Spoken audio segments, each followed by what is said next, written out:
चलिए बेटा स्टार्ट करते हैं आगे। हाँ, ग्रुप पे मैसेज कर दो बेटा कि सर ऑनलाइन आ गए, सब लोग आ जाएं, ठीक है ना। चलिए बेटा स्टार्ट करते हैं। तो कल हमने आपको जो है प्रॉपर्टीज़ ऑफ इलेक्ट्रॉन जो होता है हमने आपको जो है बता दिया था। अब ओरिजिन ऑफ कैथोड रेज, तो कैथोड रेज की ओरिजिन जब जानते हैं, जो हमारा इलेक्ट्रिक डिस्चार्ज ट्यूब था, इलेक्ट्रिक डिस्चार्ज ट्यूब, तो हम पढ़ते हैं origin of cathode rays. Heading है origin of cathode rays. Cathode rays, cathode पे जानते हैं नेगेटिव चार्ज होता है, एनोड पर पॉजिटिव चार्ज होता है। और कैथोड जो प्लेट होता है इलेक्ट्रॉन रिच होता है और एनोड के पास इलेक्ट्रॉन की लैक होती है। तो ओरिजिन ऑफ कैथोड की ओरिजिन कैसे हुई? तो इसमें होता क्या है कि आपका जो होता है, जो कैथोड और एनोड था आपका, ये कैथोड हो गया था प्लेट, और ये एनोड प्लेट था आपका, ठीक है। इसको हमने एक हाई वोल्टेज सोर्स से जोड़ दिया, अप्रॉक्सीमेट 10,000 वोल्ट बैटरी से जोड़ दिया था। तो कैथोड रेज से क्या निकलेंगे? रेज निकलेंगी। और जब कैथोड रेज से रेज निकलेंगी तो ये गैसों को क्या कर देती है? कैथोड रेज क्या करती है? जो इसमें गैस फिल रहेगा, कैथोड रेज गैसों को आयोनाइज कर देती हैं। सपोज इसमें हाइड्रोजन गैस है, तो हाइड्रोजन H गैस और प्लस कैथोड रेज है, तो यह क्या हो जाएगा? 2H प्लस और प्लस 2 इलेक्ट्रॉन, ठीक है ना। जिसमें आपका जो इलेक्ट्रॉन होगा किधर मूव करेगा? एनोड की तरफ, एनोड की तरफ। और जो पॉजिटिव चार्ज होगा किधर घूमेगा? आपका कैथोड की तरफ। तो ओरिजिन ऑफ कैथोड रेज कहाँ से होती है? कैथोड रेज की ओरिजिन कैथोड से होती है, और आप कह सकते हैं गैसों से। जब हम प्रेशर को लो करते हैं और वोल्टेज को हाई करते हैं, तो जो गैसें इसमें प्रेजेंट होती हैं वो आयोनाइज कर जाती हैं। क्या कर जाती हैं? आयोनाइज कर जाती हैं। या कैथोड रेज से आपका जो कैथोड रेज निकलता है, आपका कहाँ से निकलता है? कैथोड प्लेट से ही निकलता है। कैथोड प्लेट से निकलेगा आपका, और फिर ये गैसों को क्या करती हैं? आयोनाइज कर देती हैं।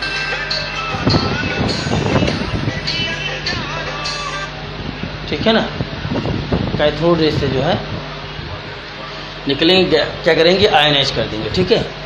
चलिए आगे देखते हैं।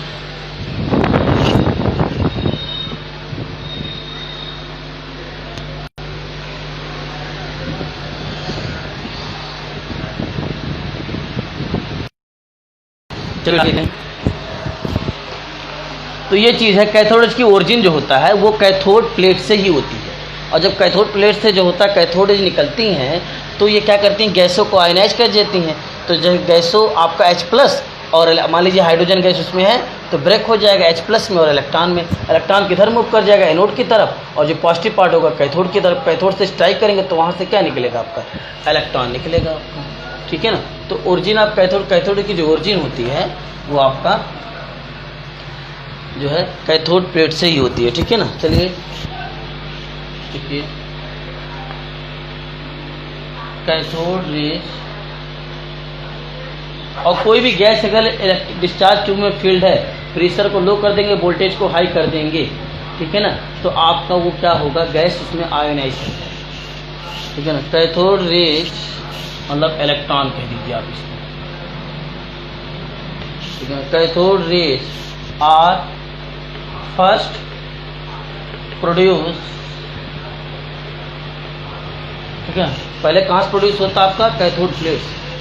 Cathode rays, cathode rays are first produce, cathode rays are first produce from the, ठीक है ना, from the material, from the material of the cathode, ठीक है ना। कैथोड का जो मटेरियल होता है, जो कैथोड प्लेट होता है, उसी से। मटेरियल ऑफ कैथोड का मतलब कैथोड, जो कैथोड प्लेट जो होता है उसी से निकलती है। Cathode rays are first produce from the material of cathode, then high speed electron. और कैथोड प्लेट से क्या निकलेगा? इलेक्ट्रॉन निकलेगा, ठीक है, क्योंकि कैथोड पर इलेक्ट्रॉन रिच होता है। Then high speed electron, then high speed electron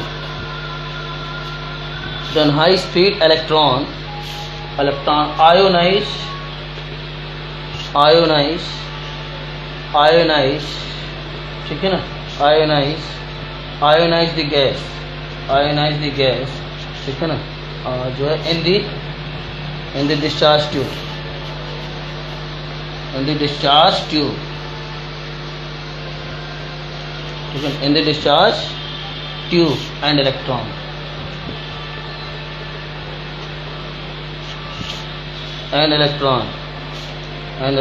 bracket में क्या लिखेंगे, कैथोड रेज,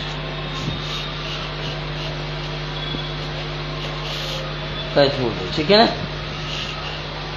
तो आपका ये क्लियर हो गया कि कैथोड रेज की ओरिजिन कैसे हुई। सबसे पहले कैथोड रेज कहाँ निकलता है, कैथोड प्लेट से, फिर वो गैसों को क्या कर देता है, आयोनाइज कर देता है। जब गैसों को आयोनाइज कर देगा तो पॉजिटिव वाला जो किधर मूव कर जाएगा, आपका पॉजिटिव वाला किधर मूव करेगा, कैथोड की तरफ, और जो इलेक्ट्रॉन होगी किधर मूव कर जाएंगे, परफोरेटेड एनोड से मूव करके जो ग्लास की वाल होगी आपका, उससे स्ट्राइक करके जो होता है फ्लोरोसेंट अपीयर करते हैं, ठीक है। आगे देखते हैं,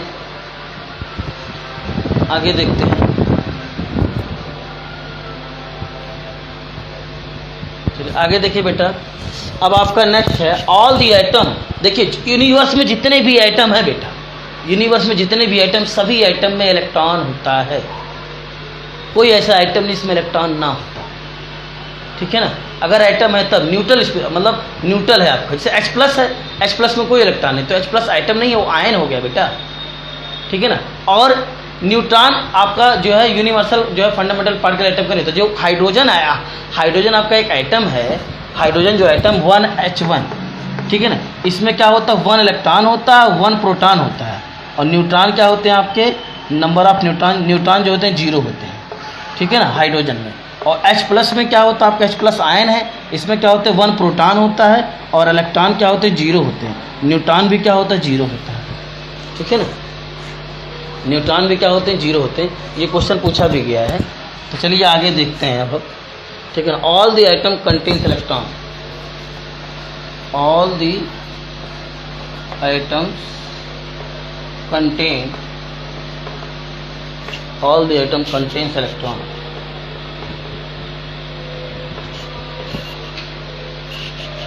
all the atom contains electrons, ठीक है ना, ठीक है ना। तो जो है इसके बारे में लिखेंगे कि इलेक्ट्रॉन जो होता है universal fundamental particle of the atom, electron जो होता है वो किसी एटम का यूनिवर्सल फंडामेंटल पार्टिकल होता है, कॉन्स्टिट्यूएंट पार्टिकल होता है। इलेक्ट्रॉन किसी भी एटम का यूनिवर्सल फंडामेंटल पार्टिकल या कॉन्स्टिट्यूएंट पार्टिकल होता है, क्योंकि ये किसी सभी एटम में प्रेजेंट होता है, ठीक है ना। और जो है, ठीक है ना, और this is not only been proved by, मतलब इसको प्रूव भी नहीं कर पाया, कैथोड इसको प्रूव नहीं कर पाया, ठीक है ना, कि सभी आइटम में होता है। हालांकि आइटम से ही निकलता है आपका कैथोड, लेकिन सभी आइटम में होता है, ये चीज़ जो है आपका प्रूव नहीं किया किसने, कैथोड रे आपका।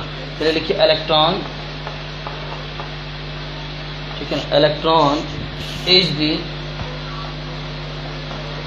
The universal, electron is the universal constituents, electron is the universal constituents, electron is the universal constituents of all atoms, this has not only this has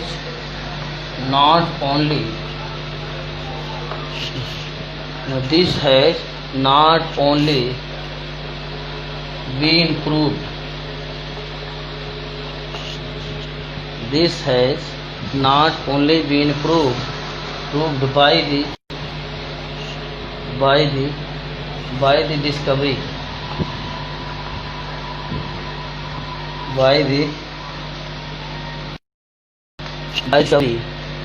by the discovery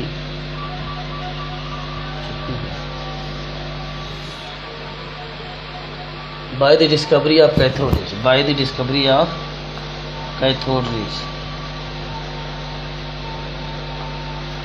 by the discovery of cathode rays, bracket में रहेगा, by the discovery of cathode rays, bracket में नहीं रहेगा, by the discovery of cathode rays, but also, दिख रहा है बेटा, but also, ठीक है ना, but also by the following, but also bye the following facts.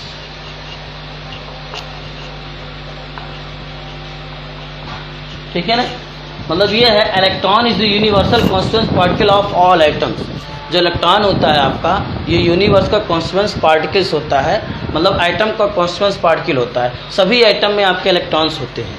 ठीक, this has not only been, ठीक है ना, ठीक है ना, ठीक, this has not only been proved by the discovery of cathode rays but also by the following facts. मतलब आपका जो होता है, जो आपका यूनिवर्स, जो इलेक्ट्रॉन्स होता है, ये एटम का यूनिवर्सल कॉन्स्टिट्यूएंट पार्टिकल्स होता है। किसी भी एटम का जो है इलेक्ट्रॉन जो होता है, किसी भी एटम का जो है कॉन्स्टिट्यूएंट पार्टिकल होता है, यूनिवर्सल कॉन्स्टिट्यूएंट पार्टिकल होता है। इसको जो है डिस्कवरी ऑफ कैथोड रेज नहीं बताता है, या इलेक्ट्रॉन जो है वो जो एटम का जो होता है, ठीक है ना, यूनिवर्सल जो है फंडामेंटल पार्टिकल्स होता है, इसको डिस्कवरी ऑफ कैथोड रेज नहीं बताता है। इस सेंटेंस का मतलब यही है, electron is the universal constituents of all atom. This has not only been proved by the discovery of cathode rays but, लेकिन also by the following facts. ठीक है ना, but also by the following facts.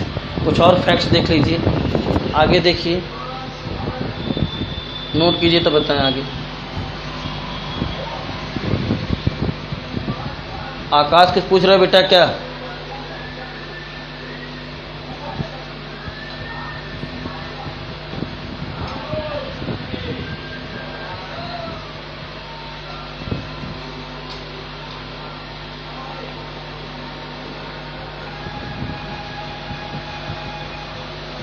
हो गया बेटा?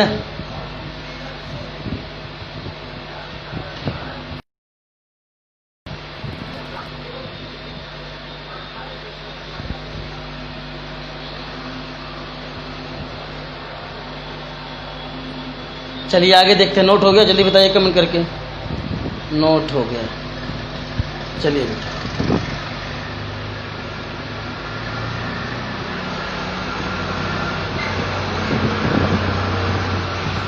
चलिए आगे देखते हैं।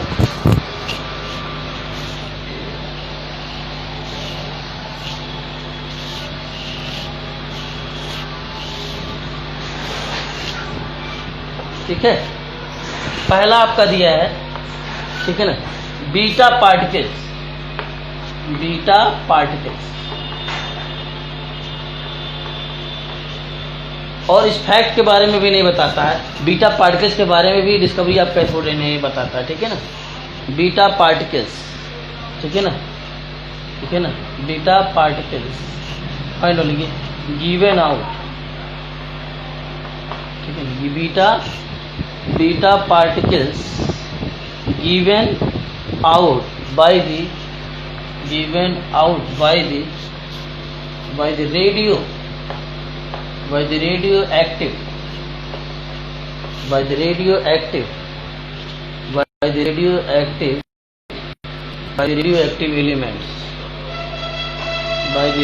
radioactive elements or electron only। देखिए आपके जो कुछ आइटम्स होते हैं जो जिनका न्यूक्लियस हैवी होता है, जैसे यूरेनियम हो गया आपका जो है ऐसे एलिमेंट जिनका एटॉमिक नंबर जो होता है 83 से अबव होता है, 83 से अबव होता है। तो रेडियो एक्टिव एलिमेंट होते क्या हैं? ऐसे एलिमेंट जो स्पॉन्टेनियसली जो होता है अल्फा बीटा गामा रेज का क्या करते हैं? इमिशन करते हैं। ऐसे एलिमेंट जो स्पॉन्टेनियसली जो होता है अल्फा बीटा गामा रेज का क्या करते हैं? इमिशन करते हैं। ऐसे रेज को हम, ऐसे एलिमेंट को हम क्या कहते हैं? Radio active element. ऐसे एलिमेंट जो स्पॉन्टेनियसली जो होता है अल्फा बीटा गामा रेज का इमिशन करते हैं, तो ऐसे एलिमेंट को हम क्या कहते हैं? रेडियो एक्टिव एलिमेंट कहते हैं। बाकी रेडियो एक्टिव आगे आपको डिटेल में आगे पढ़ाएंगे हम। तो beta particles given out by the radioactive element are electrons only. तो बीटा पार्टिकल जो होता है वो इलेक्ट्रॉन होता है। बीटा पार्टिकल्स क्या होता है? इलेक्ट्रॉन होता है, और जो रेडियो एक्टिव एलिमेंट होते हैं उससे निकलते हैं। अब कौन कौन से रेडियो एक्टिव हैं, कैसे N/P रेशियो, कौन कौन से एलिमेंट कैसे जानेंगे कौन से रेडियो एक्टिव है कौन से नहीं है, वो आगे हम आपको पढ़ाएंगे। रेडियो वो N/P रेशियो देखा जाता है, न्यूट्रॉन और प्रोटॉन का जो रेशियो होता है उसी से देखा जाता है कौन से एलिमेंट आपके रेडियो एक्टिव हैं कौन से नहीं। ठीक है, नोट कर लीजिए इसको। सेकंड पॉइंट देखिए, ठीक है ना, thermionic emission. Thermionic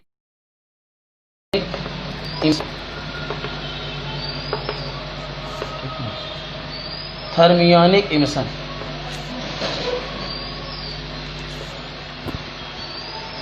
thermionic emission, ठीक है। थर्मियोनिक इमिशन क्या होता है आपका, मतलब हीट निकले आपका। जैसे आप देखिए, आपका जो इलेक्ट्रिक बल्ब आप घर में यूज करते हैं उसमें जो फिलामेंट यूज होता है वो टंगस्टन का होता है, ठीक है ना। तो थर्मियोनिक इमिशन का मतलब होता है तो फिलामेंट से हीट निकलता है। फिलामेंट से क्या निकलता है, हीट निकलता है आपका। और जो हीट निकलता है वो पार्टिकल नेचर नहीं होता है। जो हमारा टंगस्टन होता है, जो फिलामेंट होता है बल्ब का, उससे हीट निकलता है, और जो हीट निकलता है वो पार्टिकल नेचर नहीं होता आपका। इस चीज़ को भी एक्सप्लेन नहीं करता है, ठीक है ना। Metal filament on a strong heating gives electron, sorry. तो अगर जो मेटल फिलामेंट है, मान लीजिए अगर कोई बॉडी हीट है तो उससे क्या होता है, कोई बॉडी हीट है, मान लीजिए आपका ही हीट है, तो उससे जो है आपका इलेक्ट्रोमैग्नेटिक वेव निकलेंगे। लेकिन अगर किसी मेटल को हम हीट कर दें, अगर किसी मेटल को हम हीट कर दें तो उससे क्या निकलेगा, आपका इलेक्ट्रॉन निकलेगा। किसी मेटल को हीट कर दें तो क्या निकलेगा, आपका इलेक्ट्रॉन निकलेगा। तो टंगस्टन का जो फिलामेंट है आपका, जब वो हीट होगा तो उससे क्या निकलेगा, इलेक्ट्रॉन निकलेगा। क्या निकलेगा, इलेक्ट्रॉन निकलेगा। देखिए कभी कभी देखिए आप नया बल्ब लाइए तो देखिए बहुत चिकना उकना होता है, बहुत अच्छा लगता है देखने में। लेकिन जब उस बल्ब को कुछ दिन जला दीजिए उसके बाद देखेंगे जो ग्लास उसका होता है वो धब्बा, मतलब धुंधला हो जाता है। तो ऐसा क्यों होता है, वो इलेक्ट्रॉन निकलता रहता है ना, स्मोक भी निकलता रहता है, हीट की वजह से ऐसा हो जाता है, इलेक्ट्रॉन की वजह से ऐसा हो जाता है आपका, ठीक है। चलिए, थर्मियोनिक इमिशन जो होता है इसके बारे में भी जो है कैथोड रेज ने नहीं बताया। Discovery of cathode raise. Metal filament, metal filament, metal filaments, metal filaments on strong heating. देखिए जब स्ट्रॉन्ग मेटल हीट करेंगे मेटल से इलेक्ट्रॉन निकलेगा आपका।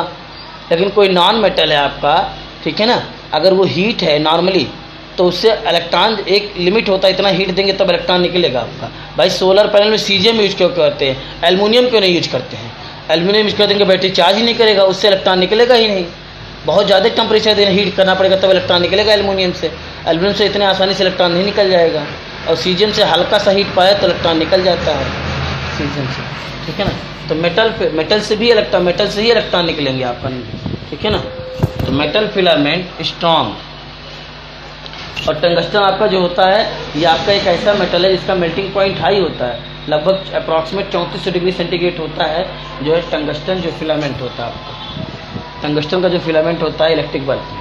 Metal filament on strong, metal filament on strong heating, on strong heating, on strong heating, metal filament on strong heating give electron,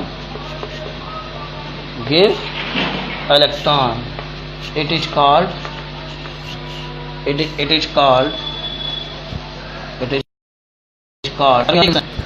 भाई आपका जो electron निकल रहा है किसी भी मेटल को हम हीट कर दे रहे हैं। जब मेटल को हीट कर रहे हैं उससे जो इलेक्ट्रॉन निकल रहा है तो उससे हम क्या कहेंगे, इस प्रोसेस को थर्मियोनिक इमिशन कहेंगे। क्या कहेंगे, थर्मियोनिक इमिशन, ठीक है ना। हीट करने पर इलेक्ट्रॉन निकल रहा है ना तो उसे क्या कहेंगे, थर्मियोनिक। क्योंकि जो है थर्मियोनिक जो होता है आपका दो वर्ड से मिलकर बना है, ठीक है ना।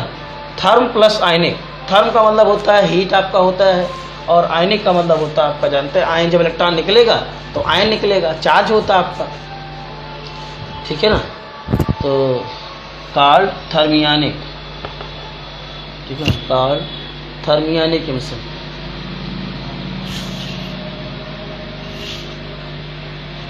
थर्मो आयनिक, थर्मो आयनिक, ठीक, इसे भी क्या कहेंगे, thermo ionic emission. Metal filament on strong heating give electron, it is called, ठीक है, थर्मो आयनिक इमिशन। क्या कहेंगे, थर्मो आयनिक। तो जो थर्मो आयनिक इमिशन है ये दो वर्ड से मिलकर बना है, थर्मो आयनिक, ठीक है ना। ये आपका एक है थर्मो और एक आपका है आयनिक, ठीक है ना। थर्मो का मतलब जानते हैं क्या होता है आपका, हीट, ठीक है ना। और आयनिक का मतलब जानते हैं आपका आयन होता है आपका, ठीक है ना, इलेक्ट्रॉन। आपका जो आयनिक में इलेक्ट्रॉन भी एक आयन है आपका, भाई ये भी तो आयन, कोई चार्ज पार्टिकल हो आपका तो आयन हो गया आपका। इलेक्ट्रॉन तो भी आपका एक आयन है, ठीक है, इस पर नेगेटिव चार्ज होता है, बस ये फंडामेंटल आयन्स है या कॉन्स्टिट्यूएंट्स आयन है आपका आइटम का, ठीक है ना। तो इसको नोट कर लीजिए, फिर आगे देखिए।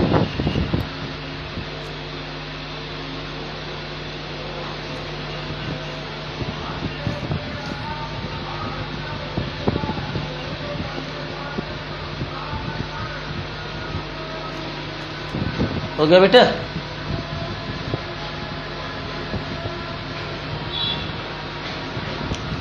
Yes sir. चलिए आगे देखते हैं। अब चौथा पॉइंट आपका है, पॉइंट नंबर सेकंड हुआ, थर्ड पॉइंट देखिए।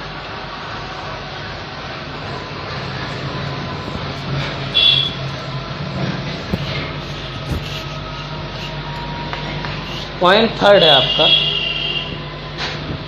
Photo electric effect. आगे पढ़ेंगे फोटो इलेक्ट्रिक इफेक्ट।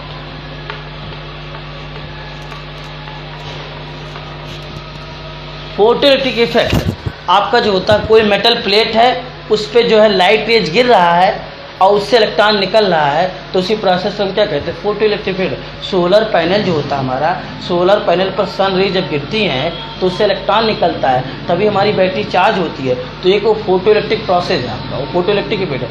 फोटो का मतलब होता है लाइट, ठीक है ना। तो आपका जो होता है फोटो इफेक्ट, आगे पढ़ेंगे। तो फोटो इलेक्ट्रिक इफेक्ट होता क्या है, जब कोई लाइट रे जो होता है मेटल प्लेट पर गिरती है तो उससे इलेक्ट्रॉन निकलता है। क्या निकलता है? Ejection of electron. जो इलेक्ट्रॉन निकलता है उसी को हम क्या कहते हैं, फोटो। लाइट हीट की, लाइट की प्रेजेंस में, लाइट की प्रेजेंस में आपका इलेक्ट्रॉन निकले, और जब इलेक्ट्रॉन निकलेगा तो क्या होगा, इलेक्ट्रिसिटी प्रोड्यूस होगा आपका। जब इलेक्ट्रॉन निकलेगा तभी तो इलेक्ट्रिसिटी प्रोड्यूस होगा। तो आपको उसी को हम क्या कहते हैं, फोटो इलेक्ट्रिक। आगे डिटेल में पढ़ेंगे, उसी को हम क्या कहते हैं, फोटो इलेक्ट्रिक इफेक्ट। तो फोटो इलेक्ट्रिक इफेक्ट को भी कौन नहीं बताया, discovery of cathode. When A light of certain frequency,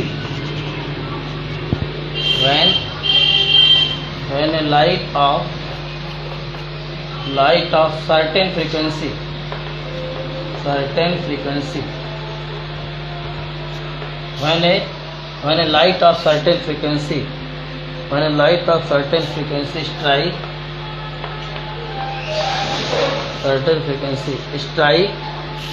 the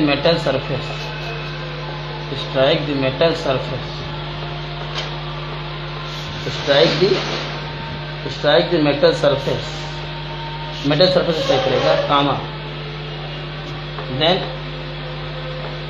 electrons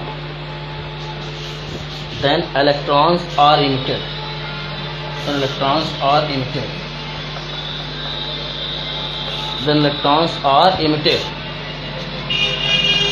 it is, ठीक है ना, emitted, it is called photoelectric effect. It is called photoelectric effect.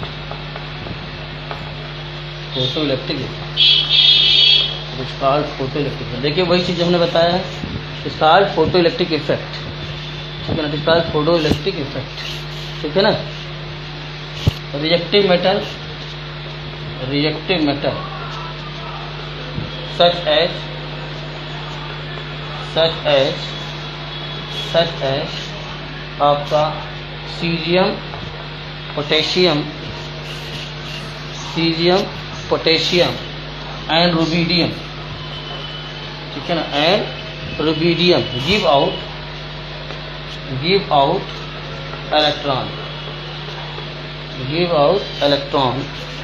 Electrons readily, ठीक। नोट कर लीजिए, नोट कीजिए तो आगे बताएं।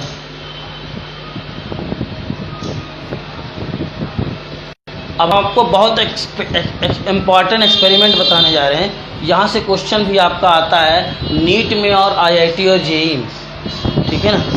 अब आपका एक इम्पॉर्टेंट जो होता है चार्ज टू मास रेशियो, ठीक है ना, ऑफ इलेक्ट्रॉन।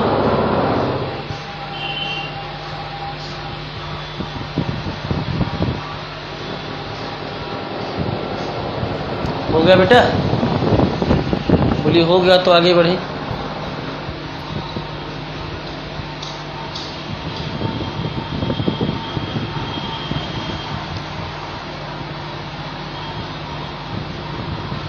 हो गया बेटा?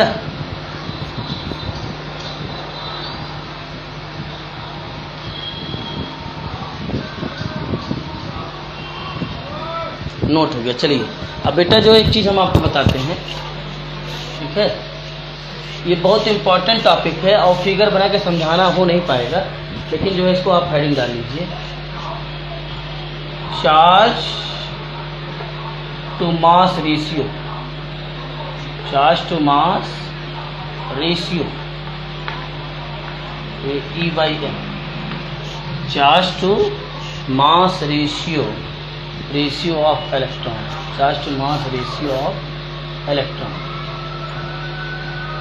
Charge to mass ratio of electron, electron by J.J. Thomson experiment, by J.J. Thomson experiment.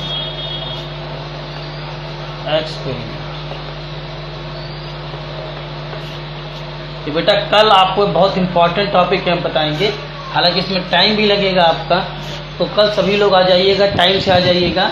इसको हम बनाएंगे फिगर बना करके, हम बताएंगे कि आपका J.J. थॉम्सन ने अपने एक्सपेरिमेंट के द्वारा E/m रेशियो कैसे निकाला, इलेक्ट्रॉन और मास का जो रेशियो है वो कैसे निकाला, और इसकी वैल्यू जो आया था वो 1.7588 कूलाम पर केजी, ठीक है ना, कूलाम पर, इसका कूलाम हो जाएगा, इसका केजी हो जाएगा आपका, कूलाम पर केजी आपका है E/m रेशियो। तो ये J.J. Thomson, charge to mass ratio of electron by J.J. Thomson experiment, ठीक है ना, कैसे किया इसके लिए फिगर है, फिगर में भी टाइम लगेगा, तो इसके लिए कम से कम आधा घंटे से ऊपर टाइम चाहिए, ठीक है ना।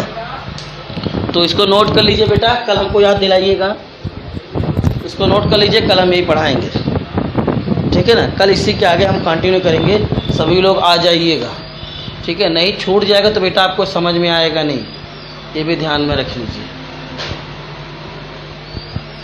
ठीक है। और किसी को कोई प्रॉब्लम हो तो आप पूछ सकते हैं बेटा। विशाल चौधरी अभी कॉल किए थे आप, विशाल चौधरी का आईडी कौन सा बेटा? विशाल चौधरी किसका नाम है बेटा इसमें? नो कन्फ्यूजन, विशाल चौधरी, ठीक है बेटा। तो thank you class, now we will discuss.